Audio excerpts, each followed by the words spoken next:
dengan pasal 3 rang undang-undang ini, oleh kerana ini peringkat jawatan kuasa, perlu kita lihat setiap ayat rang undang-undang ini supaya tidak silap. 3.2 yang menyatakan bahawa Majlis hendaklah menjadi pihak berkuasa pusat bagi kerajaan untuk mempertimbangkan perkara berkenaan. Yang pertama sekali, Tuan Speaker, perkataan pihak berkuasa pusat. Jelas ini yang menjadi masalah. Sepatutnya majlis seperti ini adalah majlis untuk menyelaras dan bukan menjadi authority bagi menjalankan apa-apa implementasi ataupun operational task yang berkaitan dengan keselamatan. Dan yang menjadi contradictory dan menunjukkan the poor drafting akta ni antara yang paling poorly drafted yang pernah saya lihat, adalah bahawa selepas itu perkataan untuk mempertimbangkan perkara berkenaan dengan keselamatan negara. Tetapi kalau kita lihat, Tuan Speaker, seluruh rang undang-undang ini telah pun bergerak beyond tahap mempertimbangkan. Council ataupun majlis di sini mempunyai kuasa untuk memberi nasihat kepada Perdana Menteri untuk mengisytiharkan kawasan keselamatan. Ia mempunyai certain degree of operational supervision dan sebagainya. Jadi adalah amat salah untuk menggunakan perkataan for considering matters concerning beyond national security. Ini seolah-olah menunjukkan bahawa sesuatu yang bukan sebenarnya fungsi majlis seperti yang dapat kita lihat daripada rang undang-undang ini. Dan selepas itu kalau kita lihat pula pasal 4 ini amat serius, bahawa majlis akan mempunyai fungsi yang berikut: untuk merumuskan dasar dan langkah strategik mengenai keselamatan negara termasuk integriti wilayah, pertahanan, kestabilan sosio-politik. Soalnya, mengapa Majlis Keselamatan Negeri terlibat dalam isu kestabilan sosio-politik? Kestabilan sosio-politik bukan suatu isu yang melibatkan mana-mana Majlis Keselamatan Negeri dalam mana-mana negara. Ini adalah sesuatu yang sepatutnya tidak ada interference daripada badan-badan seperti pihak polis dan sebagainya. So ini amat serius. Dan selepas itu kita lihat juga perpaduan negara. Perpaduan negara juga dimasukkan di bawah Majlis Keselamatan Negara, dan perkataan-perkataan ini sepatutnya dibatalkan kerana ia tidak kena mengena. Ini bermakna jika kestabilan sosio-politik dimasukkan, perpaduan negara dimasukkan, dengan izin itu open to abuse, menggunakan alasan perpaduan negara dan kestabilan sosio-politik.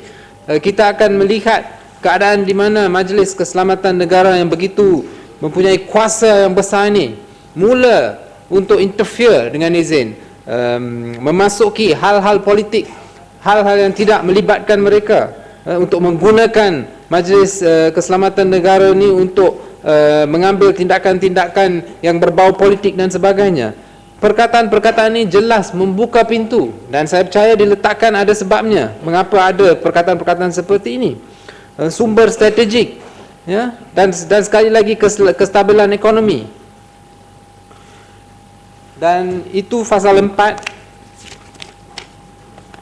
dan 6 telah dibincang. Saya akan terus kepada 18. Tuan Speaker, adalah pasal yang amat penting di sini, di mana kalau kita perhatikan perkataan-perkataan 18, jika majlis menasihati Perdana Menteri bahawa keselamatan di mana-mana kawasan di Malaysia diganggu atau diancam dengan serius oleh mana-mana orang. Dalam versi bahasa Inggeris saya lihat seriously disturbed or threatened by any person, matter or thing. Person adalah perkataan singular, satu orang. ya, apakah majlis akan memberi nasihat kepada Perdana Menteri, iaitu Perdana Menteri memberi nasihat kepada Perdana Menteri sendiri bahawa kawasan keselamatan, ya, akan diisytiharkan disebabkan satu orang telah mengancam keselamatan, ya. Itu adalah makna di sini, dan ini menunjukkan standard drafting. Apakah Jabatan Peguam Negara is responsible for this kind of drafting? Itu soalan saya, dan mengapa? Dan ini sekali lagi menunjukkan hari-bari cara dengan mana rang undang-undang ini dibawa. Ini apakah kita akan meluluskan drafting seperti ini yang menunjukkan by any person, a single person, seorang saja cukup, Khairuddin umpamanya, ya, cukup untuk declare seluruh kawasan tersebut sebagai security reason dan security area, matter or thing. Apa tu thing? Kalau kita lihat di bahasa versi bahasa Malaysia, perkara atau benda. Benda yang mengancam keselamatan, benda apa? So, ini menunjukkan sekali lagi drafting yang begitu longgar, seolah-olah apa-apa perkataan yang masuk dalam kepala tulis di dalam rang undang-undang. What is this? What is this, Tuan Speaker? Sebab tu saya kata we have got to go through this rang undang-undang dengan izin Tuan Speaker, ayat by ayat dalam jawatan kuasa, peringkat jawatan kuasa. This cannot be hurried. This cannot be hurried because this bill is seriously embarrassment. Tuan Speaker, adalah dengan izin embarrassment kalau kita di Dewan Rakyat ini meluluskan rang undang-undang dengan perkataan-perkataan seperti ini. Dan selepas itu kalau kita lihat pada 18 juga, ya, 18 juga or any other interest of Malaysia, terlihat di sini, membahaya yang serius kepada wilayah, ekonomi, infrastruktur, apa-apa kepentingan Malaysia lain. Apa itu apa-apa kepentingan Malaysia yang lain? Any other interest of Malaysia? What? If Malaysian football, apa dia? What is any other interest? Apakah makna perkataan tersebut? Requires immediate national response. Dan kemudian the Prime Minister may, if he considers it necessary, in the interest of national security. Ini penting, Tuan Speaker. Sebab itu the devil is in the details, as they say. Perdana Menteri boleh jika difikirkannya perlu. Siapa fikir? Perdana Menteri fikir. Maknanya dia buat keputusan bergantung kepada apa di dalam fikirannya, dan bukan suatu standard yang objektif, standard orang yang munasabah, tetapi standard pekan. Dalam contoh ini, standard apa yang pekan fikir adalah reasonable. So ini adalah satu standard. Jadi maknanya tak jelas apakah standard yang akan digunakan dalam Perdana Menteri membuat keputusan bahawa ia perlu demi kepentingan keselamatan negara. So sekurang-kurangnya apa yang perlu dibuat ini, bahawa bahagian ini perlu dipindah supaya menyatakan jika Perdana Menteri dan jika ia adalah munasabah untuk perkara itu dilakukan, maka mengisytiharkan secara bertulis bahawa kawasan tersebut adalah kawasan security. Saya ingin membantu. Kalau saya lihat baca ni, kalau saya nak sangka baik, dia bermaksudnya dia pelbagai macam ancaman, termasuk banjir, ribut taufan, serangan musuh luar, dan juga atau subversif dalam negara. Dia dimaktubkan itu, tetapi saya setuju dah ini adalah cara yang agak malas untuk bertulis. Kalau negara lain, saya nak dapat pandangan daripada Pandang Serai. Kalau negara lain, National Security Council-nya cuma dari segi advisory. Bila nak isytiharkan kawasan keselamatan itu, dia serah kepada entiti masing-masing. Kalau diserang oleh musuh luar, tentera yang decide mana kawasan keselamatan. Kalau itu adalah natural disaster, dia serah kepada unit yang lain. Kalau ancaman itu daripada subversif dalaman, polis yang akan putuskan. Tapi sekarang ni dia telah is amalgamated into one. Adakah ini akan mewujudkan masalah undang-undang? Saya nak dapat pandangan dari Padang Serang. Dengan pastinya akan menyebabkan masalah undang-undang, sebab di bawah rang undang-undang ini efek ataupun kesan, konsekuens rang undang-undang ini adalah bahawa kita ada satu lagi badan baru yang amat mempunyai kuasa yang banyak, ya, very powerful body dengan izin, yang mempunyai kuasa-kuasa yang akan diduplikasikan oleh kuasa-kuasa lain, seperti umpamanya jemaah menteri. Jemaah menteri juga mempunyai kuasa-kuasa, dan sekarang majlis ni juga mempunyai kuasa-kuasa, pihak polis mempunyai kuasa-kuasa, tentera mempunyai kuasa-kuasa, dan bagaimana kuasa-kuasa ni akan sebenarnya dikoordinat tidak ada di sini. Kerana sepatutnya rang undang ini adalah mengenai penyelarasan, tetapi ia telah keluar daripada ambit tersebut. Sebab itu saya kata, kalau kita banding dengan perkataan-perkataan yang telah digunakan dalam Pasal 149 dan 150, dia jelas. Perkataan yang lebih tepat dan jelas digunakan, dan kita tahu apa yang dimaksudkan apabila disebut dalam 149 dan 150. Tetapi di sana seperti saya kata, matter, thing Ya, dan boleh sebagainya. gulung ya, Muhammad. Amat, ya. Boleh gulung ya, Muhammad. Banyak lagi Tuan Speaker. Sebab tu Saya saya katakan baru tidak 18. boleh. Saya baru 18 Tuan Speaker. Ini peringkat jawatan sedikit, ada lagi Tuan Speaker. 18.4 Tuan Speaker.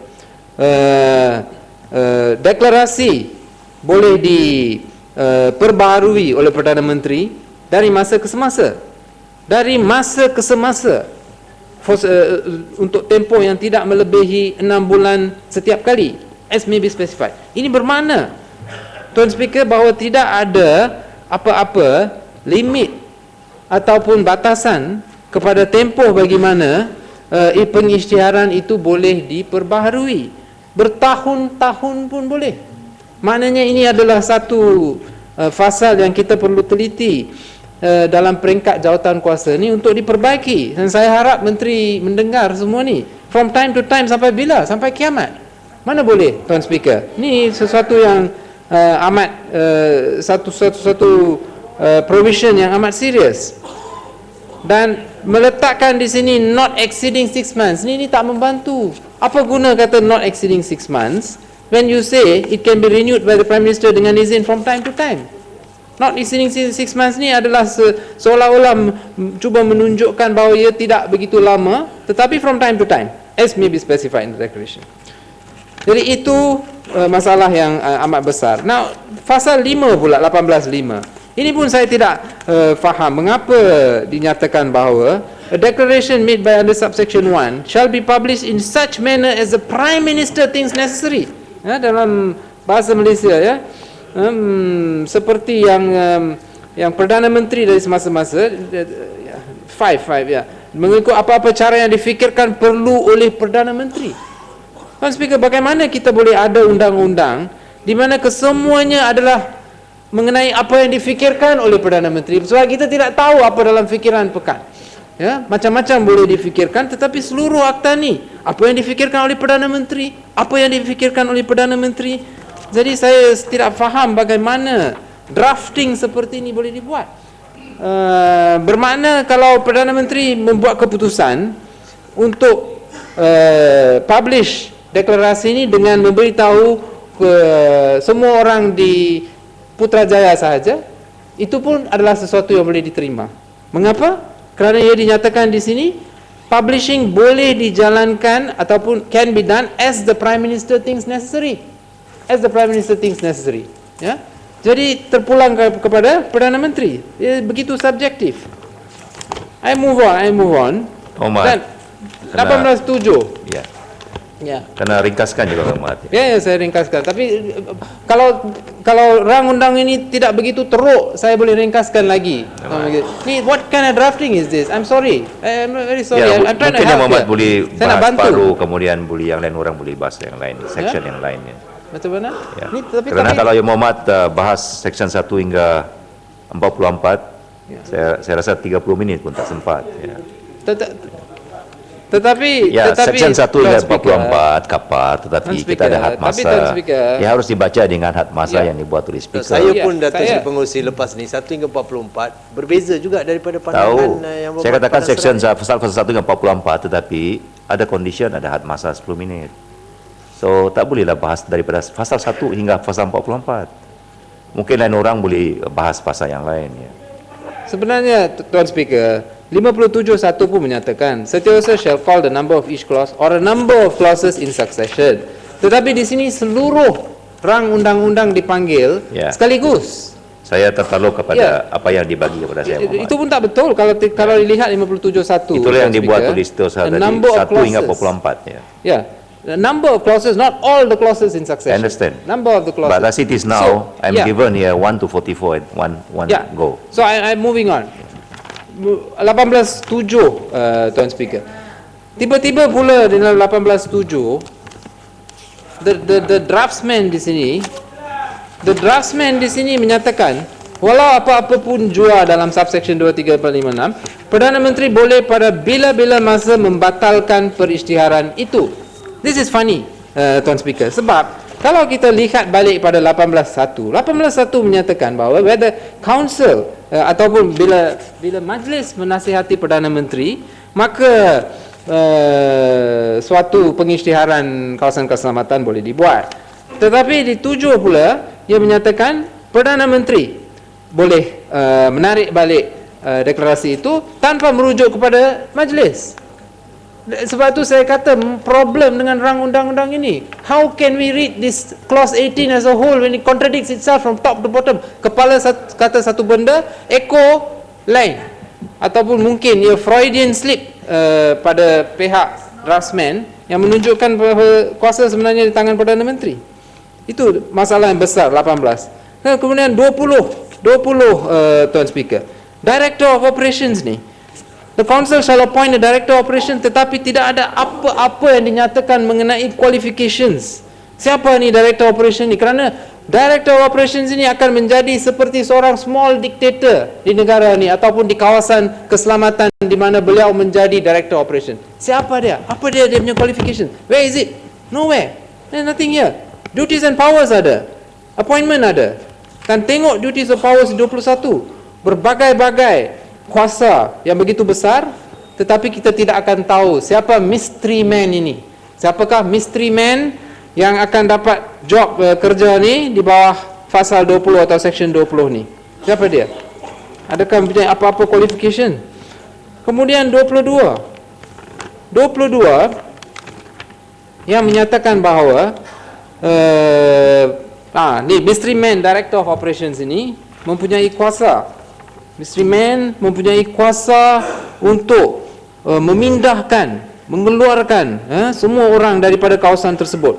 3 pula menyatakan kalau tidak patuh akan dipenjarakan tempoh tidak melebihi 3 tahun. Orang-orang yang tidak mematuhi perintah. Sebab itu ini serious. You cannot draft laws like this. Kerana ia menyatakan 22 kalau kita perhatikan, any person who fails to comply dalam bahasa Inggeris.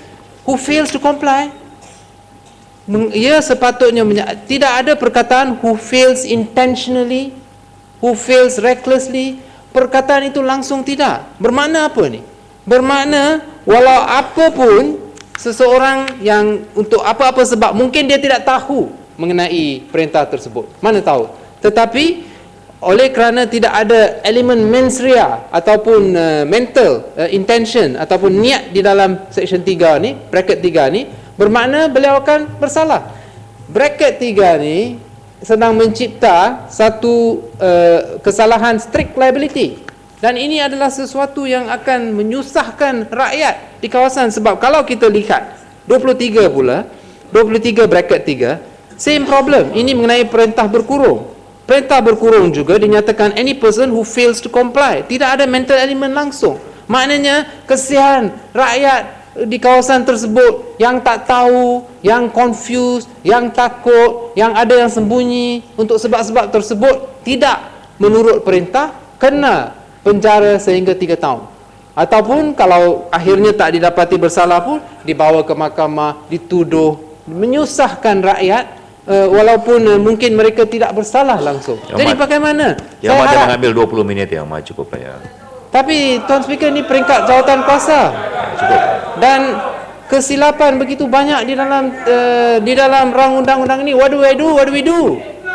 Terlalu banyak. Kalau rang undang ini tak ada masalah, saya duduk. Saya bercakap kerana it's a problematic rang undang-undang. Dan isu-isu yang saya timbul adalah serius. Mana dia mental element di sini? Tidak ada. Dan kalau kita tengok, the Director of Operations may in writing, disiarkan cara mana? Published how? In writing sendiri, dia tulis simpan. Dan bagaimana rakyat nak tahu? Dan juga menunjukkan kuasa yang besar bagi Director of Operations ini. Dan selepas itu, Pasal 25 ia amat serius. Power of arrest. Any member of security forces may, without warrant, arrest any person found committing, alleged to have committed, or reasonably suspected of having who drafted this? Okay. Or reasonably suspected of having committed any offence under any written laws in the security area. Tuan Speaker, apakah makna alleged to have committed? Reasonably suspected, okey, boleh terima lagi. Tapi alleged to have committed by whom? Dengan izin. Oleh siapa? Saya tak pernah tengok undang-undang seperti ini.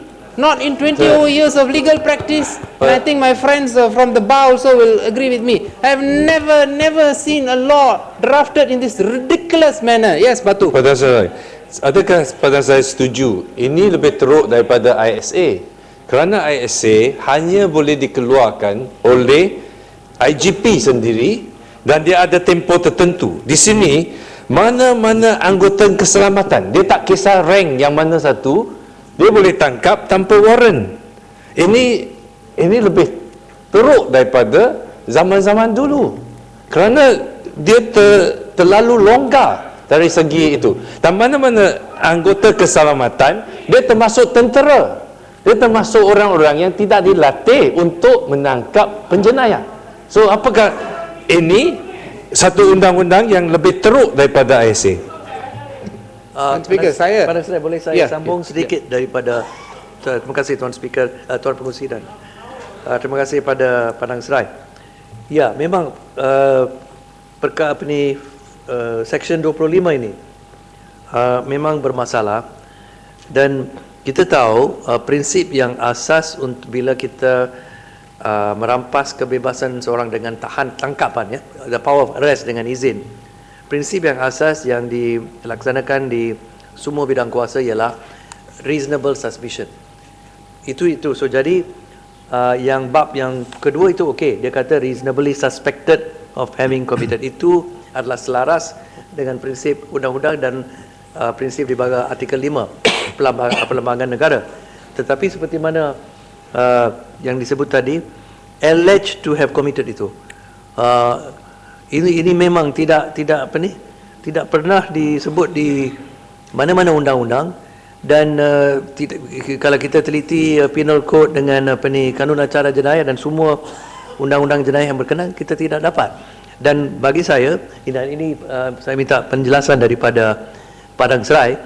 Dengan ini boleh kita katakan section ini sekurang-kurang ini jelas melanggar perkara 5 Perlembagaan Malaysia.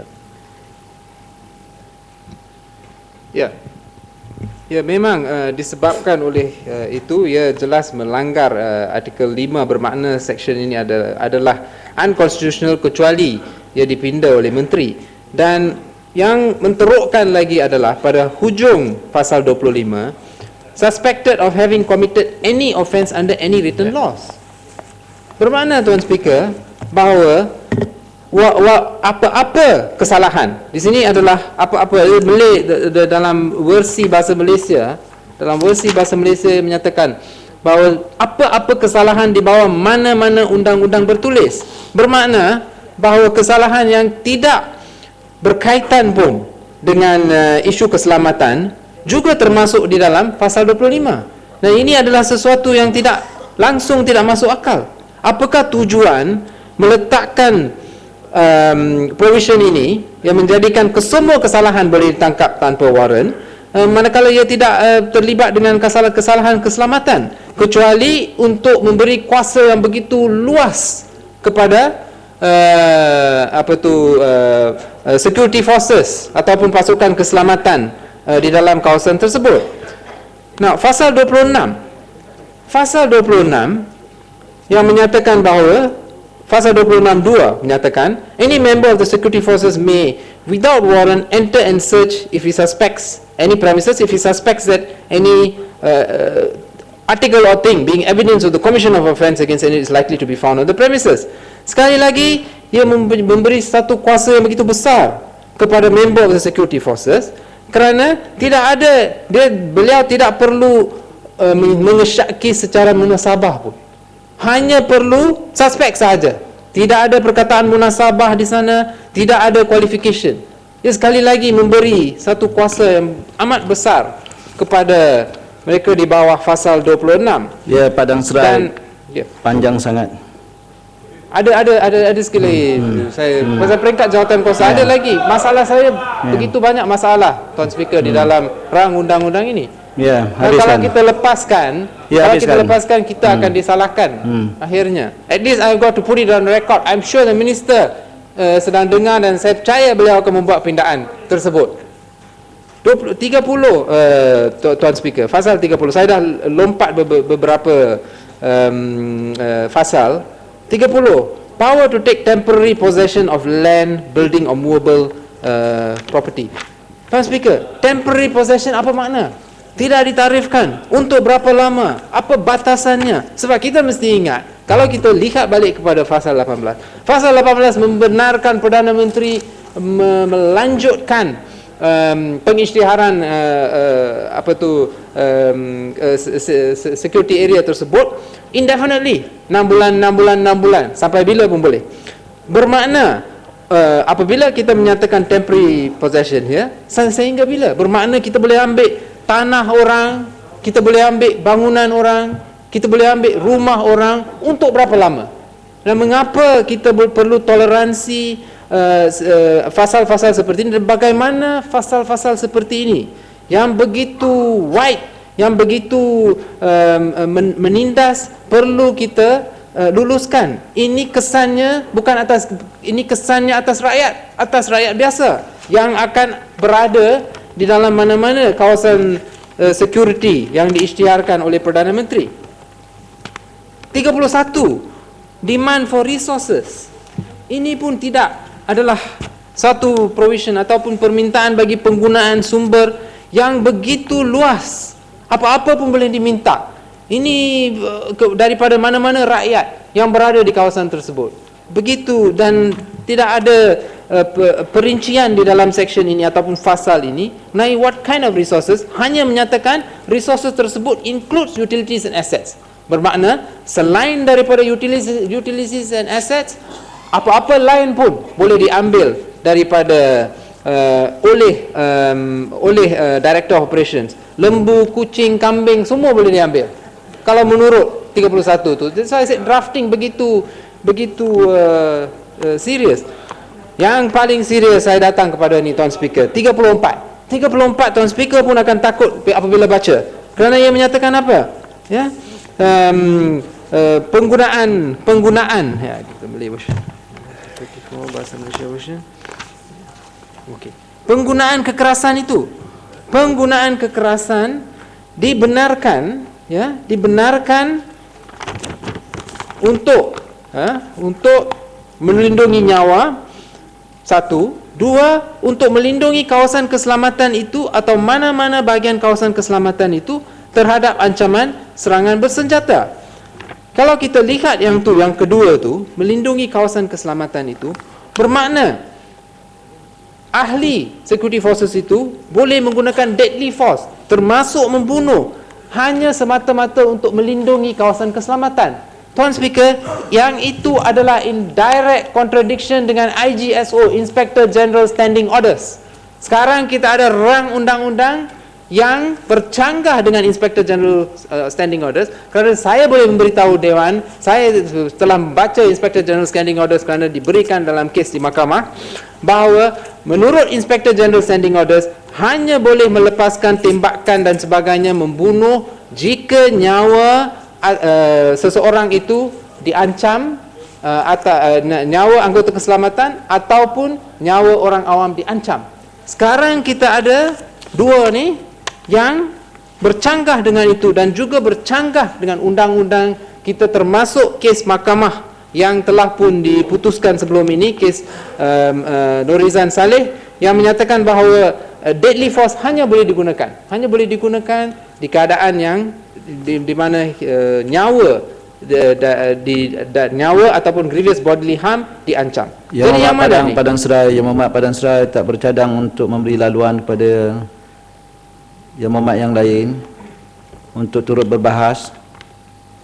Yang Berhormat yang lain pun perlu diberi masa, Tuan Speaker. Yang Berhormat. Ya.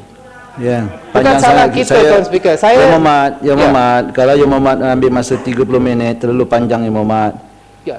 Ya. Ya, saya akan habiskan. Tapi Tuan Speaker, ini bukan salah kita. Saya sebut semasa ucapan dasar tadi, betul, ini salah kerajaan kerana hendak mencepat-cepatkan satu rang undang-undang yang begitu penting. Tak apa, Yang Berhormat, saya ingin their fault. Yang Berhormat ingin meneruskan ucapan. Ya, saya ingin meneruskan. Sedikit lagi, Tuan Speaker. Tak apa, saya akan buat ruling selepas ini. Ya. 35, Tuan Speaker. Power to dispense with inquest. Ini yang paling serius kerana kita tahu inquest itu diperlukan untuk menentukan kenapa seseorang itu telah dibunuh atau mati. Apakah suspicious circumstances dan sebagainya. Dan sekarang kali pertama saya lihat ada undang-undang yang menyatakan bahawa magistrate tidak perlu, jika magistrate fikir sesuai, untuk mengadakan inquest. Ini pun adalah satu perkara yang amat salah, amat tidak boleh diterima dan perlu dipindah, ya. Now, 38, pasal 38, Tuan Speaker. I'm coming to the end, Tuan Speaker. Ini 38. Hanya ada 44 di sini, ada 38. 38, protection against suits and legal proceedings ini. Bermakna, Tuan Speaker, kalau kita lihat yang dinyatakan di sini, any act, neglect, or default done or omitted by it or him in good faith in such company. Apa makna ni in good faith? Apakah bermakna kalau dengan izin, if you commit murder, if for example the offence is murder here, can it be in good faith? Jika Tuan Speaker kecuaian, apakah ada kecuaian in good faith? Bermakna satu section ataupun fasal yang langsung tidak masuk akal dan diletakkan di sana. Untuk sekali lagi mengurangkan protection rakyat daripada salah laku atau salah guna oleh ahli oleh council ataupun director operations ataupun sesiapa anggota security forces. Mengapa perlu 38 ni yang patut dibatalkan sepenuhnya? Mengapa tidak boleh bergantung kepada undang-undang biasa negara? Maknanya jika pihak keselamatan cuai, maka mereka boleh bawa kes di mahkamah. Ya, Yang Berhormat berkata. Ya, sila. Terima kasih Datuk Busi. Saya nak tanya pandangan Yang Berhormat tentang pasal 38. Ini perkara yang berkaitan dengan perlindungan terhadap guaman prosedur undang-undang. Berdasarkan pengalaman Yang Berhormat, di manakah semak dan imbang, check and balance di dalam peruntukan ini, sedangkan kita lihat pasal 34 ini memberikan perlindungan yang mutlak terhadap mana-mana pihak di bawah rang undang-undang ini daripada sebarang prosedur undang-undang, dan ini tentunya bercanggah dengan apa yang telah diumumkan oleh Yang Amat Berhormat Bagan Datuk sewaktu ucapan beliau di London baru-baru ini, yang menyatakan bahawa kerajaan akan mengemukakan national security ataupun Majlis Keselamatan Negara dengan beberapa pendekatan yang lebih terkini. Kalau dengan adanya fasa 38 ini, tentunya menunjukkan bahawa negara kita sekarang ni sedang melaksanakan ataupun akan melaksanakan undang-undang yang regresif yang ke belakang dan tidak ada pun semak dan imbang. Perkara yang kedua, Yang Berhormat, tadi tentang perkara yang membangkitkan tadi mengenai pasal 25, pasal mengenai tangkapan. Ini secara jelas telah memberikan kuasa kepada tentera, seperti mana juga yang telah diterangkan oleh Yang Menteri tadi, maknanya anggota pasukan keselamatan ini termasuk angkatan tentera. Misalnya saya nak bagi ingat, adakah Yang Berhormat sedar pada 27 Ogos 2015 yang lalu ada kenyataan daripada General Zulkifli, military chief ataupun Panglima Angkatan Tentera, yang menyatakan akan menangkap ataupun menggunakan ketenteraan bagi menghalang Perhimpunan Bersih 4. Adakah undang-undang ini boleh dilaksanakan sekiranya Perdana Menteri mengisytiharkan kawasan dataran mereka misalnya sebagai kawasan keselamatan dan akhirnya tentera digunakan untuk menangkap atau diberikan kuasa di bawah undang-undang ini untuk membuat tangkapan? Ini jelas pada saya menunjukkan bahawa undang-undang ini menunjukkan kita punya demokrasi ini ke belakang, tidak ke hadapan. Ini tentunya bercanggah dengan prinsip-prinsip asas dalam perlembagaan persekutuan. Apa pandangannya, Berhormat? Terima kasih. Yang pertama mengenai pasal 38, Tuan Speaker, seperti yang dinyatakan oleh Bukit Katil, 38 bermakna tidak ada accountability oleh pihak berkuasa kepada rakyat biasa, dan pasal seperti ini atau undang-undang seperti ini tidak boleh dibenarkan di mana-mana negara yang mengamalkan sistem demokrasi. Rakyat diutamakan, maknanya rakyat mesti pada bila-bila masa mempunyai hak mutlak untuk mengambil tindakan undang-undang terhadap mana-mana pihak, termasuk Perdana Menteri, termasuk kerajaan, termasuk sesiapa. Sebarang percubaan untuk mengambil hak itu adalah sesuatu yang boleh dilihat sebagai anti rakyat. Itu satu. Yang kedua, yang mengenai kuasa tangkapan yang disebut oleh Bukit Katil, ia bermakna bahawa kebebasan-kebebasan yang disebut dalam perlembagaan persekutuan, kita tak sebut mengenai kebebasan di dalam barat dan sebagainya. Ada yang suka cakap ini dalam perlembagaan persekutuan kita sendiri. Kebebasan-kebebasan tersebut boleh dirampas hanya dengan cara Perdana Menteri satu orang membuat pengisytiharan bahawa sesuatu kawasan itu adalah kawasan keselamatan, dan selepas itu siapa pun tak boleh buat, tangkapan boleh dibuat, tentera boleh dibawa masuk. Apakah ini yang kita mahu bagi negara kita? Apakah ini yang rakan-rakan kita dari sebelah sana mahukan? Saya rasa kalau itu yang ada yang kata ya, tak apalah. Jadi kita tahulah daripada itu apakah spirit demokrasi. Negara ni negara demokrasi, Tuan Speaker, I'm finishing. Negara ni negara demokrasi. Ni perlembagaan persekutuan. Masa dasar tadi saya baca daripada ucapan yang di Pertuan Agong yang pertama, Parlimen yang pertama. Mengapa itu dilupakan? Mengapa hak asasi dalam perlembagaan persekutuan diketepikan oleh pihak Barisan Nasional? Itu dia. Jadi sekali lagi saya harap bahawa Menteri mengambil kira ni dan membuat pindaan-pindaan, atau lebih baik masih ada masa untuk tarik balik undang-undang ini. This poorly drafted bad law. Terima kasih.